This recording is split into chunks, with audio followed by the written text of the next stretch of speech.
الحمد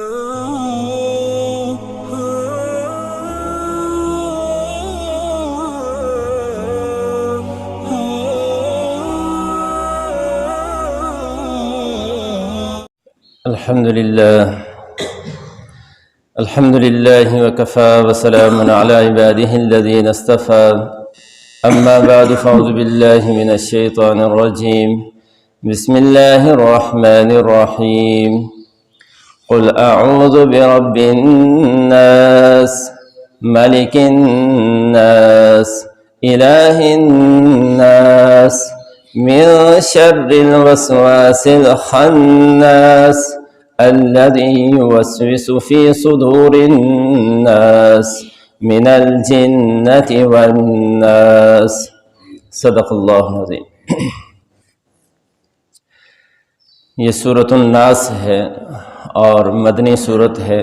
1 رکوع ہے اور 6 آیات ہیں، اور یہ قرآن پاک کی جو ہمارے سامنے ترتیب ہے اس کے اندر یہ آخری سورت ہے۔ یہ تو الحمدللہ سورۃ فاتحہ سے جو ہم نے درس شروع کیا تھا تقریباً 8.5 سال پہلے، وہ آج اللہ کے فضل اور اللہ کے کرم سے، اس کی مہربانی سے، اس کے احسانات سے آج یہ پائے تکمیل کو پہنچ رہا ہے۔ اللہ تعالی ہمارا یہ بیٹھنا سننا سنانا اپنی بارگاہ میں قبول فرمائے اور اپنی شان کے مطابق اللہ تعالی اس کا بدلہ نصیب فرمائے۔ اللہ تعالیٰ فرماتے ہیں قل اعوذ برب الناس، آپ کہہ دیجئے کہ میں پناہ مانگتا ہوں انسانوں کے رب کی، مالک الناس جو انسانوں کا بادشاہ ہے، الہ الناس لوگوں کے معبود کی پناہ مانگتا ہوں، من شر الوسواس الخناس وسوسہ ڈالنے والے اور پیچھے ہٹ جانے والے کے شر سے پناہ مانگتا ہوں، الذی یوسوس فی صدور الناس جو لوگوں کے دلوں میں وسوسے ڈالتا ہے، من الجنۃ والناس یہ وسوسے ڈالنے والا جنوں میں سے ہو یا انسانوں میں سے ہو۔ تو یہ سورۃ الناس ہے، اور میں نے عرض کیا تھا کل کے درس میں کہ یہ دونوں صورتیں، سورہ فلق بھی اور سورۃ الناس بھی، یہ دونوں حضور علیہ السلام پر جادو ہو گیا تھا۔ ایک یہودی لبید ابن اعصم یہودی نے جادو کر دیے تھے، اور اس جادو کی وجہ سے حضور علیہ السلام کی طبیعت خراب ہونا شروع ہو گئی تھی، کچھ چیزیں بھولنے لگ گئے تھے آپ علیہ السلام۔ کوئی کام کیا ہو تو یہ لگتا تھا کہ میں نے نہیں کیا، اور جو کام نہ کیا ہو تو ایسے لگتا تھا جیسے میں نے یہ کیا ہے۔ بعض دفعہ کسی بیوی کے گھر میں جائیں تو پتہ بعد میں خیال آتا تھا نہیں گیا، اور بعض دفعہ نہ گئے ہوں تو خیال آتا تھا کہ میں وہاں ہو آیا ہوں، گیا ہوں۔ تو اس طرح کے آپ صلی اللہ علیہ وسلم تھوڑی بہت طبیعت خراب ہونا شروع ہو گئی، لیکن اس سے یہ سمجھنا چاہیے کہ آپ علیہ السلام کو تھوڑے دنیاوی کاموں میں بھول ہونا شروع ہو گئی،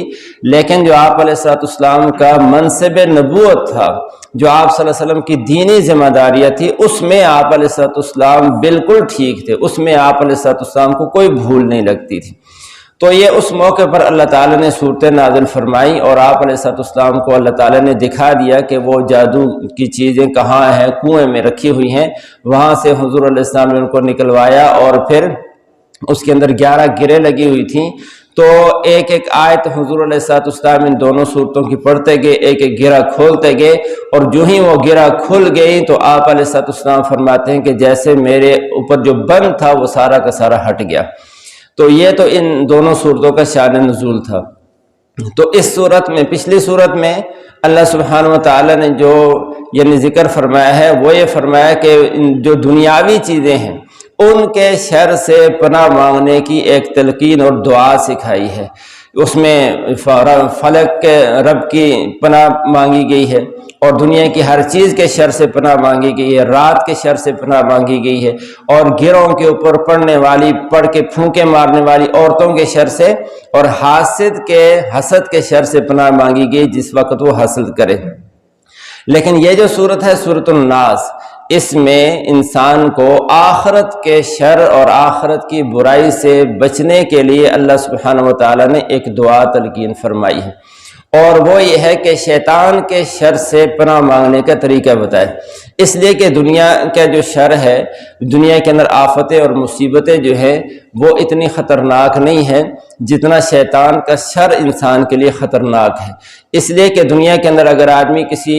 کی جادو کی وجہ سے یا کسی بیماری کی وجہ سے وہ زیادہ بیمار ہوا تو اس کی انتہا موت ہی ہوگی، موت سے آگے نہیں جا سکتا کوئی بھی۔ اور اگر انسان کے شر اور وسوسے میں انسان مبتلا رہا اور اس کی فرمانبرداری کر کے زندگی گزارتا رہا تو پھر موت کے بعد ہمیشہ کی دوزخ اس کا مقدر بن جائے گی۔ اس لیے اللہ تعالیٰ نے اس دوسری صورت میں آخرت کے شر سے بچنے کے لیے، آخرت کے نقصان سے بچنے کے لیے شیطان کے شر سے پناہ مانگنے کا طریقہ بتایا۔ تو پچھلی صورت میں تو اللہ تعالیٰ نے اپنی ایک صفت ذکر کی ہے، قل اعوذ برب الفلق، رب کی صفت ذکر کی ہے، اور اس صورت کے اندر اللہ سبحانہ وتعالیٰ نے اپنی 3 صفات ذکر کی ہیں۔ ایک فرمایا قل اعوذ برب الناس، کہ انسان میں پناہ مانگتا ہوں اس ہستی کی جو انسانوں کا رب ہے۔ دوسرا فرمایا ملک الناس، انسانوں کا بادشاہ ہے۔ تیسرا فرمایا کہ انسانوں کا معبود ہے۔ 3 اللہ تعالیٰ کی صفات اللہ نے اپنی ذکر فرما کر پھر جو ہے شیطان کے شر اور اس کے وسوسے سے پناہ مانگنا سکھایا ہے۔ اس کی وجہ یہ علماء نے لکھی ہے، اس لیے کہ دنیا کا شر تو ہلکا ہے لیکن شیطان کا شر بہت ہی زیادہ ہے، تو اس کے شر سے بچنے کے لیے اللہ نے اپنی 3 صفات ذکر کی ہیں، ایک رب اور دوسرا ملک، تیسرا الہ۔ تو گویا کہ انسان کو یہ بات سکھائی ہے کہ تو اللہ سبحانہ وتعالیٰ کو ان 3 صفات کا واسطہ دے کر، ذریعہ بنا کر شیطان سے پناہ حاصل کر۔ اس لیے کہ یہاں اللہ تعالیٰ نے جو صفت ذکر کی ہے، ایک رب ذکر کی ہے۔ رب کہتے ہیں اس ذات کو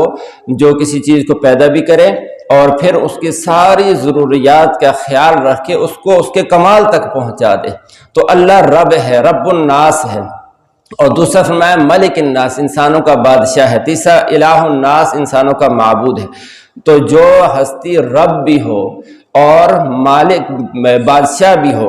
اور معبود بھی ہو تو وہ پھر اپنے بندے کو کسی برائی میں مبتلا نہیں کرتا، ہر طرح کی مصیبت سے اللہ تعالیٰ حفاظت فرماتے، اس لیے کہ جو مالک ہے وہ اپنی مملوک کی حفاظت کرتا ہے، جو بادشاہ ہے وہ اپنی رعایا کی حفاظت کرتا ہے، جو معبود ہے وہ اپنے عابد، اپنی عبادت کرنے والوں کی حفاظت کرتا ہے۔ تو اللہ تعالیٰ نے 3 صفات ذکر کر کے پھر شیطان کے شر سے پناہ مانگنے کا طریقہ بتایا۔ اور دوسرا یہاں یہ فرمایا کہ یہاں جو الناس کا لفظ ہے یہ 5 دفعہ آیا ہے، الناس، رب الناس، ملک الناس، الہ الناس اور صدور الناس اور جنتی والناس، 5 دفعہ آیا ہے۔ تو الناس بار بار آیا ہے تو انسان کی بھی 5 حالتیں ہوتی ہیں۔ علماء فرماتے ہیں پہلے الناس سے مراد یہ ہے جو بچے ہوتے ہیں، تو گویا کہ وہ ہستی جو بچوں کا رب ہے میں اس کی بھی پناہ مانگتا ہوں، اس لیے کہ بچوں کو تربیت کی زیادہ ضرورت ہوتی ہے، اس کے مناسب رب کا لفظ اللہ نے استعمال کیا۔ دوسرا ملک الناس، اس سے مراد الناس سے مراد جوان ہے، کیونکہ یہاں ملک اور بادشاہ کا لفظ اللہ نے اپنے لیے استعمال کیا ہے،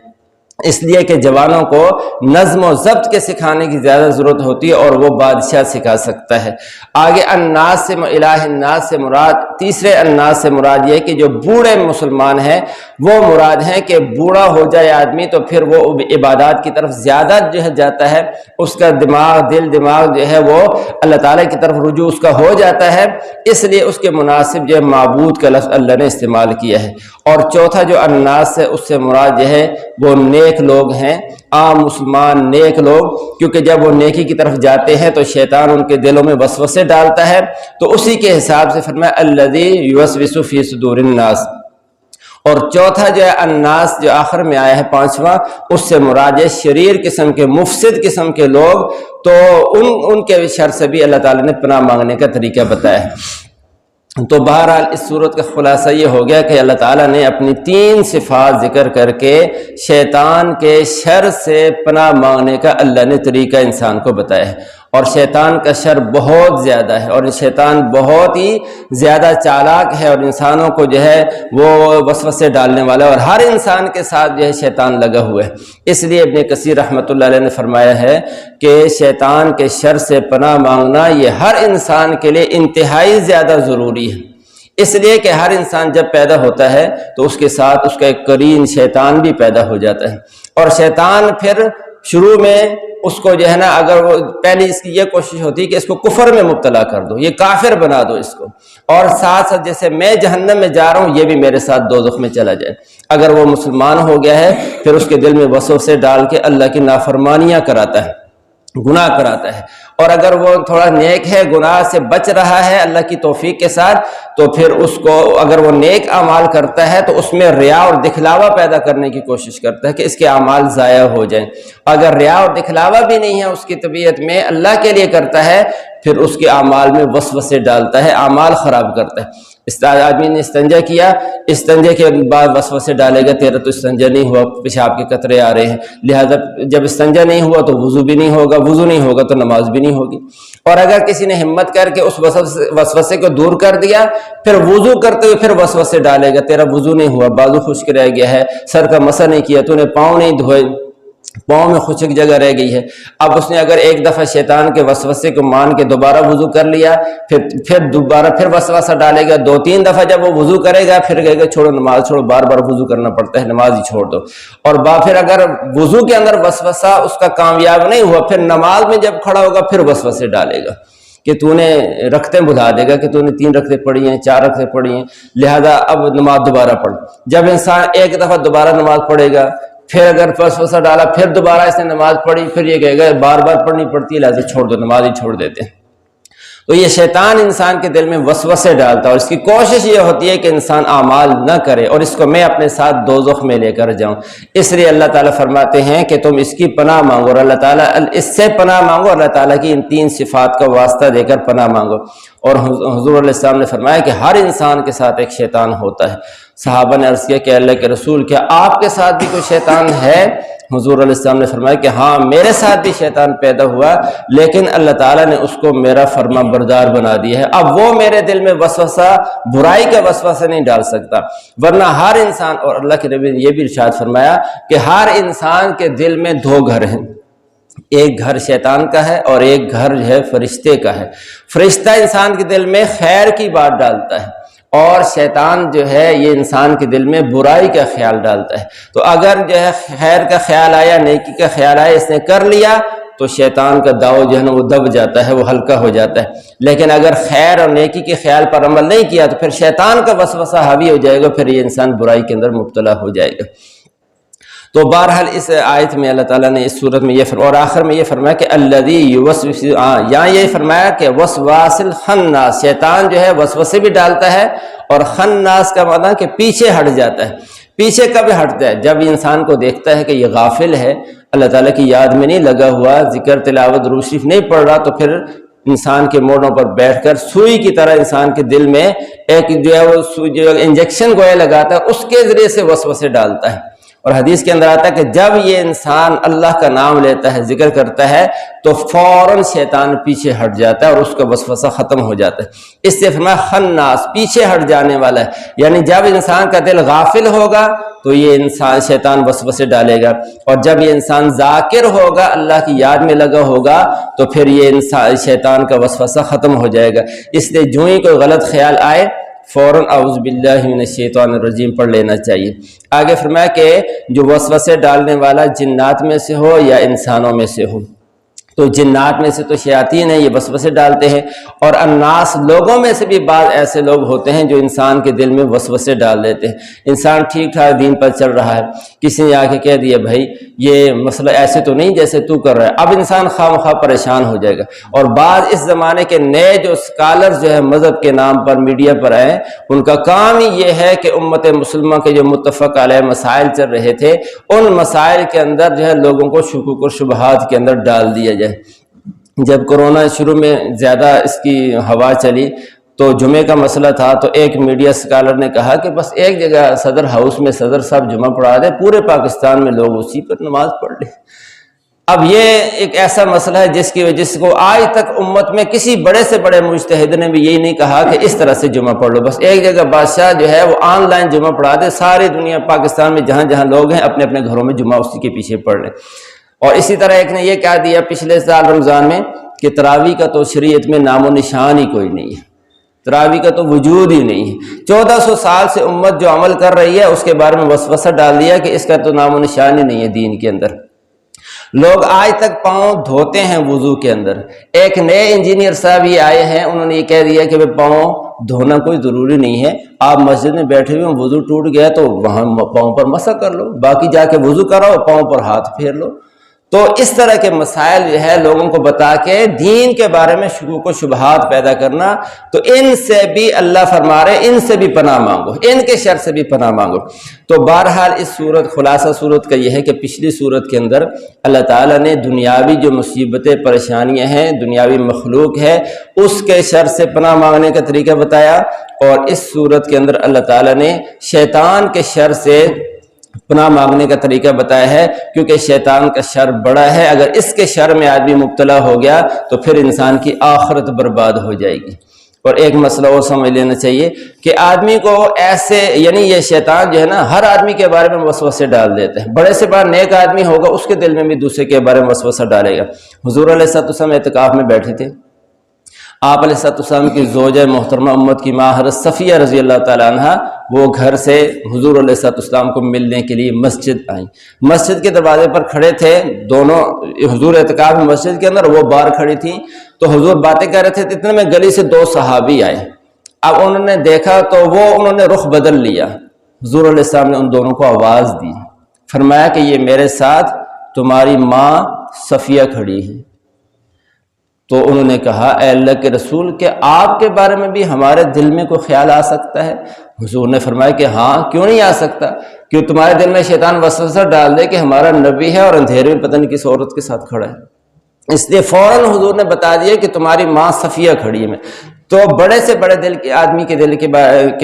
بارے میں بھی دوسروں کے دل میں وسوسہ آ سکتا ہے، اور اس سے ایک اور مسئلہ بھی معلوم ہو کہ آدمی کو خود بھی اس کا خیال رکھنا چاہیے کہ کسی ایسی جگہ نہ کھڑا ہو کہ جس کی وجہ سے دوسرے کے دل میں خواہ مخواہ اس کے بارے میں کوئی خیال پیدا ہو۔ اس سے حدیث میں آتا ہے اتقوا مواضع التہمہ، کہ تہمت کی جگہوں سے بھی اپنے آپ کو بچاؤ، کہ تم ایسا کوئی کام نہ کرو جس کی وجہ سے دوسرے کے دل میں تمہارے بارے میں کوئی خیال یا وسوسہ پیدا ہو جائے۔ اللہ سبحانہ وتعالی ہمیں ان باتوں پر عمل کرنے کی توفیق نصیب فرمائے۔ سورہ فاتح میں اللہ تعالیٰ نے بتایا تھا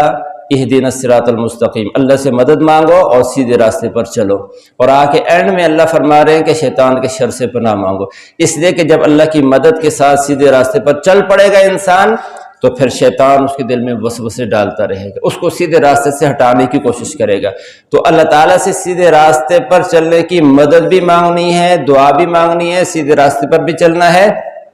اور شیطان کے شر سے بچنے کے لیے اللہ تعالیٰ کی پناہ بھی مانگتے رہنا ہے۔ یہ پورے قرآن کا گویا کہ خلاصہ دونوں صورتوں کو اللہ نے ملا دیا، ابتدا کو انتہا کو۔ اللہ تعالیٰ مجھے آپ کو عمل کرنے کی توفیق نصیب